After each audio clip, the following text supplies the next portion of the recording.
நீலம் நீலம் புல்லின் வண்ணம் நீலம் நீலம் நீலம் புல்லின் வண்ணம் நீலம். அங்கேயே நில்லு. நீ ரொம்ப நேரமா இந்த பாட்டை பாடி என் முகத்துக்கு நேரா என்ன முட்டாளாக்க பாக்குறியா? நான் உனக்கு சொல்லி கொடுக்கறேன். அதுவும் பாட்டு பாடி. எல்லா இடத்துலயும் நீல புல்லு இருக்கு. நீல புல்லா? எங்க? நீ என்னதான் சொல்ல வர? ஐயோ, நான் உண்மையதான் சொல்றேன். நீயே இந்த புல்ல கொஞ்சம் கவனமா பாரு. சூரிய கிரகணத்துக்கு அப்புறம் இந்த புல்லுங்க நீலமாயிடுச்சு.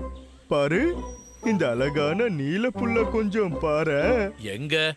நீல புல்லு எங்க இருக்கு? எல்லாமே பச்சை வண்ணத்துல தான் இருக்கு. பச்சை இல்ல, நீலம். கழுத நண்பா, உன்னோட முட்டாள்தனத்தை நிறுத்து. இந்த புற்களோட வண்ணம் பச்சையா இருக்குன்னு எனக்கு தெளிவா தெரியுது. புரிஞ்சுதா? பச்சை இல்ல, நீலம் நீலம் நீலம். உங்களுக்கு இந்த மாதிரி வீடியோஸ் பார்க்கணும்னா அனிமேஷன் கிரியேட்டர் சேனலை லைக் பண்ணி சப்ஸ்கிரைப் பண்ணுங்க.